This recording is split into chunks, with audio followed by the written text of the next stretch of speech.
आपण पाहत आहात महाराष्ट्र क्रांती न्यूज, आवाज सर्वसामान्य जनतेचा।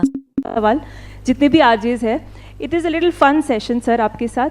तो पहले हम शुरू करेंगे सर, आपके बगल में ही बैठे हैं आरजे सिद्धू जी से। यस सॉरी, उससे पहले मैं बहुत दिल से आशीष जी को बधाई देना चाहता हूं, उनका अभिनंदन करना चाहता हूं। ये पूरी आइडिया आशीष जी की अपनी है और जो हमारी रेडियो फ्रेटर्निटी है, इतने सालों से वो हमारे सभी श्रोताओं की सेवा कर रही है, किंतु जिस प्रकार से उनका रिकग्निशन होना चाहिए वो नहीं हो पाता है। और उसी के चलते आशीष जी ने ये तय किया कि रेडियो जो अंतिम व्यक्ति तक पहुंचने वाला माध्यम है, उसको हम एक बार फिर सम्मानित करें, सेलिब्रेट करें। और आज का ये जो कार्यक्रम है वो उन्होंने यहाँ पर आयोजित किया और विशेष रूप से आशाताई स्वयं इस कार्यक्रम में है। तो मैं ऐसा मानता हूँ कि वर्ल्ड म्यूज़िक डे पर आशाताई के उपस्थिति में उनके ही नाम के पुरस्कार मिलना, ये लाइफ टाइम अचीवमेंट है। बिल्कुल सर, एब्सोल्युटली राइट।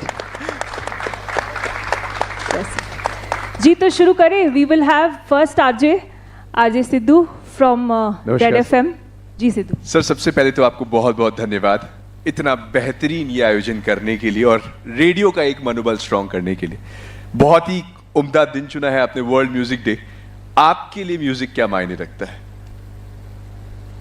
मुझे ऐसा लगता है कि मेरे लिए म्यूज़िक एक हीलर है, म्यूज़िक एक स्ट्रेस बस्टर है। और मुझे जब भी समय मिलता है या जब भी मुझे डिस्ट्रेस होना है तो मैं म्यूज़िक सुनता हूँ।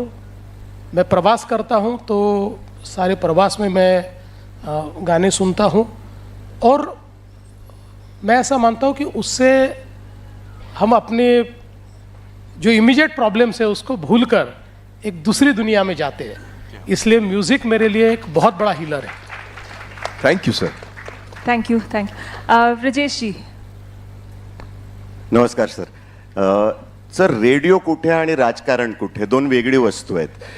कधी रेडिओवर ऐकलेल्या संगीतनी राजकारणच्या वाटेवर मदत केली आहे का आपली? नेहमीच होते बघा। आता तुम्ही जर बघितलं असेल तर 2019ला आम्ही निवडून आलो, पण आमचं सरकार नाही आलं। पण 2022ला आम्ही सरकार आणलं आणि वो सिकंदर भी दोस्तों कहलाता है, हारी बाजी को।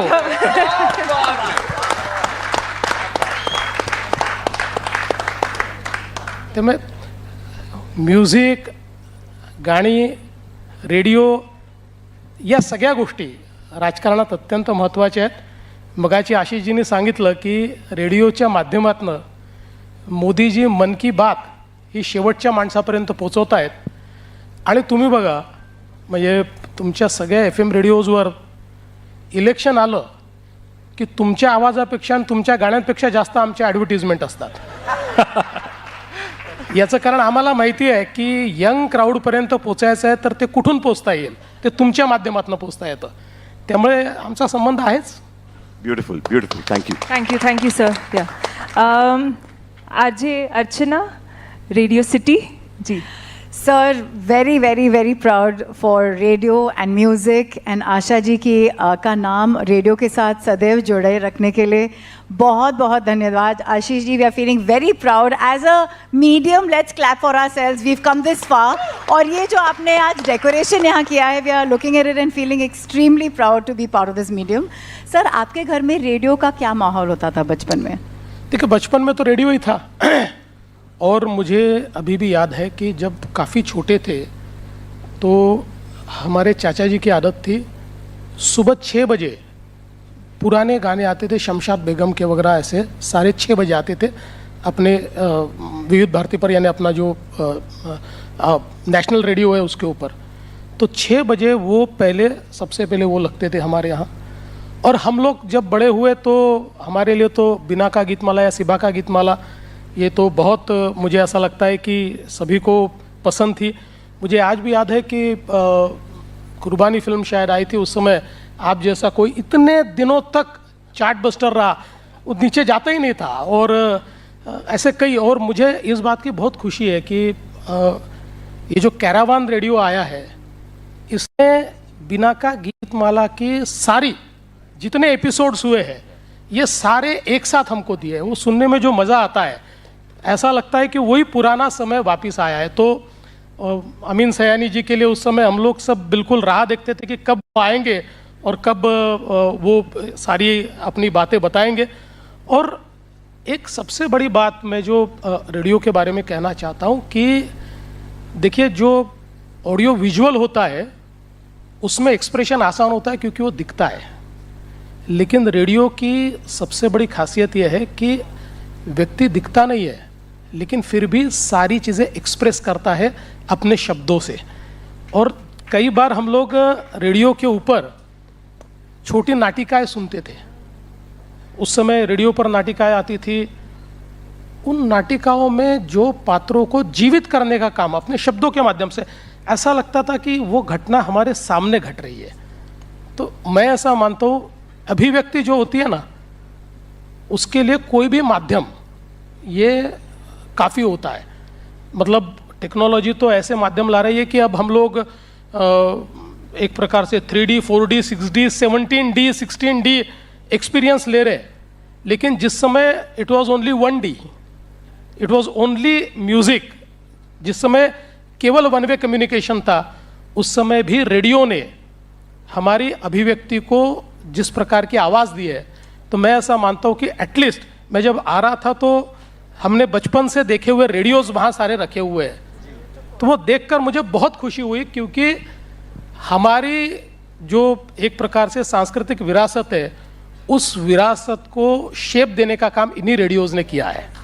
Super, thank you sir. Okay, so अब इस तरफ आते हैं to RJ Bhushan. RJ Bhushan है फ्रॉम रेडिओ मिर्ची. भूषण जी, मराठीत आपण बोलू शकतो पण हो जसं पण. येस, नाही अर्थातच मराठीत बोलणार आहे. सर, सगळ्या रेडिओच्या हिरोमध्ये महाराष्ट्राचे खरे हिरो तुम्ही बसलेला आहात.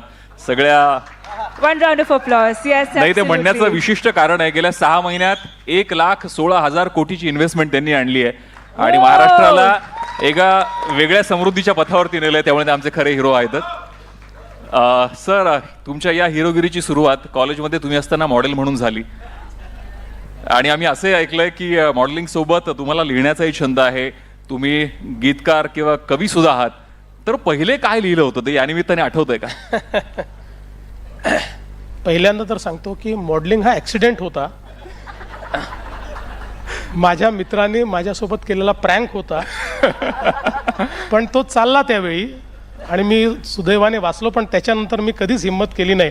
आणि मी नेहमी सांगतो की ते जे मॉडेलिंग केलं होतं ते त्यावेळेस थोडंसं गाजण्याचं कारण असं होतं की जर कुत्रा मनुष्याला चावला तर ती बातमी नसते, पण माणूस कुत्र्याला चावला ती बातमी असते. त्यामुळे ती माझं मॉडेलिंग जे होतं ते माणसाने कुत्र्याला चावण्याचं होतं, म्हणून ती बातमी झाली होती.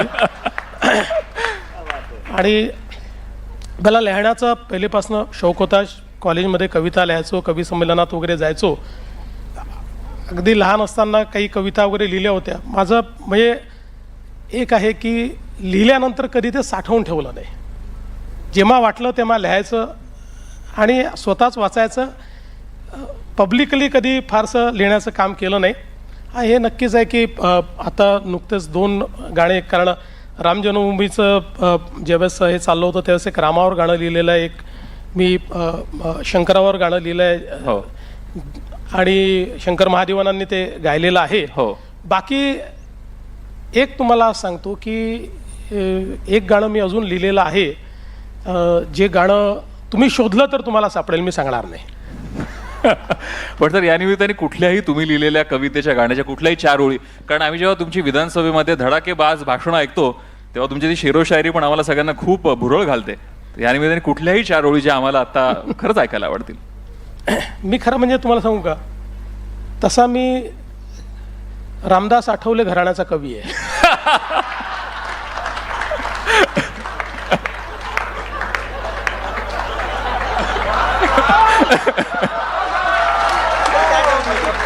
आम्हाला शीघ्र कविताही चालेल, हरकत नाही. म्हणजे तुम्ही आहात आरजे, मला येत नाही फारसे, नाही नाही. बाहेर लावले आरसे.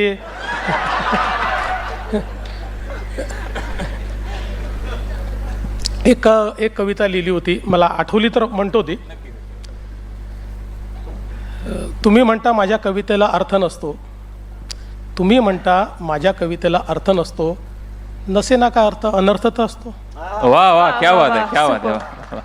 अरे तुम्ही काय कविता कराल, पण आणि किंवा परंतु अशा अर्थपूर्ण शब्दांचा निरर्थक शाब्दिक गुंता म्हणजे कविता नव्हे. पण आणि किंवा परंतु अशा अर्थपूर्ण शब्दांचा निरर्थक शाब्दिक गुंता म्हणजे कविता नव्हे. कविता म्हणजे जी मनाला छेदून गेली पाहिजे, हृदयाला भेदून गेली पाहिजे आणि डोक्याच्या वरून गेली पाहिजे. क्या बात आहे, क्या बात आहे. वा वा वा. Super sir, thank you. ओके, आणि आता नंतर we have RJ Sapna from Ishq FM. Hello everybody. सबसे पहले बहुत बहुत शुक्रिया, इतना खूबसूरत ये प्रोग्राम आयोजित किया महाराष्ट्र गवर्नमेंट ने. रेडियो हो, म्यूजिक हो, ये बहुत खूबसूरत इमोशन है सर, और इस इमोशन के बगैर मुझे नहीं लगता हमारी ज़िंदगी आगे चल सकती है. और इसीलिए आज इतना इमोशनल मोमेंट भी हमें आज रेडियो और म्यूजिक के जरिए यहाँ पर मिला है. Very big opportunity sir to be here with you and sharing this emotion. Sir, हम जब पॉलिटिशियंस को देखते हैं ना तो लगता है बहुत खड़ूस हैं ये, मतलब ये शायद म्यूजिक नहीं सुनते होंगे, पता नहीं क्यों ऐसा लगता है ना. सर, आपकी लाइफ में पॉलिटिक्स में म्यूजिक ने आपको किस तरह से हेल्प किया in politics, to be very very precise sir? देखिए, पहली बात तो ये है कि म्यूजिक जो है वो हमारी संवेदनाओं को जीवित रखता है. तो जैसा आपने कहा कि हम लोग बाहर से खड़ूस दिखते हैं लेकिन अंदर से बहुत अच्छे लोग हैं, और इसका बहुत बड़ा श्रेय म्यूजिक को जाता है. और देखिए, आजकल तो ऐसा है कि आप देखेंगे तो हम जितने पॉलिटिशियन हैं दिन भर में 10 रील बनाते हैं और हर रील में एक गाना होता है. So the music is helping us promoting ourselves. रोज 10 गाने हम प्रमोट करते हैं और 10 गाने हमको प्रमोट कर रहे हैं. Thank you sir. Thank you. Sir, आपकी लाइफ में मैंने सुना कि आप लिरिसिस्ट भी रहे हैं, आपने लिरिक्स भी लिखे हैं. तो आपका सबसे पहला इश्क जो आपने फील किया म्यूजिक से, वो कब हुआ था आपको? नहीं, म्यूजिक से तो देखिए, जब कॉलेज में थे तभी से म्यूजिक से बड़ा लगाव रहा है. और मेरी मतलब लाइफ का सबसे बड़ी मेरी ट्रेजेडी ये रही कि मुझे गाने बहुत याद है और सुर में मैं एक भी नहीं गा सकता. तो इसलिए छुप छुप के गाना ये मुझे बड़ा पसंद है. तो मैं ये करता हूँ कि गाने को फुल वॉल्यूम पे लगाता हूँ और फिर उसके साथ गाता हूँ, तो अपना बेसुरापन उस सुर में मिल जाता है और अपने को लगता है कि हम भी सुर में गा रहे हैं. सर, एक हो जाए, बिकॉज पब्लिक रिक्वेस्ट यहाँ पर आ रही है. एक आपका हो सकता है अगर सब लोग गाना, हम कोरस वाले आदमी हैं सर, हम हाँ, will do that. Are we ready? नहीं, थँक्यू सो मच सब. हां, ओके, नाही, नंतर आपण नक्की घेऊ. ओके, शेवट आरजे अक्की आणि तुमचा प्रश्न सरांसाठी. सर्वात पहिले तर नमस्कार सर, खूप प्राऊड मोमेंट आहे. रेड एफ एम आणि मॅजिक टीमकडून आभार व्यक्त करतो. एकतर ना मला इतकं भारावून आलेलं आहे, तुम्ही नागपूरचे आहात, तुमचा हा नागपूरचा मुलगा नागपूर निघून पुण्यात आला, पुण्यातून मुंबईच्या रेडिओत पोहोचलेला आहे. 17 वर्षाचा हा प्रवास. आणि प्रश्न असा की लिरिसिस्टबद्दल आता बोलणं झालं आणि तुम्ही खूप छान लिहिता. अमृता मॅम सर्वांना माहिती आहे खूप छान गातात. तर असं एखादं गाणं आहे का की तुमच्या लाईफमध्ये प्रेशर टाकून मॅमने तुमच्याकडनं लिहून घेतलंय किंवा तुम्ही स्वतःहून त्यांना डेडिकेट केलेलं आहे, असं कुठलं गाणं? झालं तर उलटच होईल, मला प्रेशर टाकून माझं गाणं म्हण असं म्हणावं लागेल. उलटं प्रेशर तसं येणार नाही. पण मी जसं मगाशी सांगितलं की एक गाणं मी लिहिलेलं आहे, पण मी त्याच्या खाली मी लिहिलं असा क्लेम केलेला नाही. ते अमृताने गायलेलं आहे, ते तुम्हाला यूट्यूबवर मिळेल. सर, पण नाव मी सांगा सांगणार please. नाही, तुम्ही शोधून काढा. पण आज वर्ल्ड म्युझिक डे आहे, तर एक जे गाणं जे मॅमसाठी तुम्हाला डेडिकेट करायचं असेल ते कोणतं असेल? नाही डेडिकेट करायला पुष्कळ गाणे आहेत. मला असं वाटतं की म्हणजे जेव्हा आम्ही भेटलो, आमचं काही लव्ह मॅरेज वगैरे नाही, आमचं अरेंज मॅरेजच आहे. पण मला असं वाटतं की 90sची जी गाणी आहेत ती गाणी मला, कारण आम्ही 90sवाली आहोत, कॉलेजमध्ये 90sमध्ये होतो, त्याच्यामुळे ती सगळी गाणी मला फार आवडतात. आणि विशेषतः राहो में उनसे मुलाकात हो गई, जिससे डरते थे वही बात हो गई, हे गाणं मला फार आवडतं. अनेक चांगली गाणी आहेत, कुठलीही डेडिकेट करू शकतो असं काही नाही. मग राहोमेच करूयात आपण. थँक्यू अगी, थँक्यू सर. आणि sir before we end this discussion, आपण हे I just want to ask you sir, what keeps you motivated sir?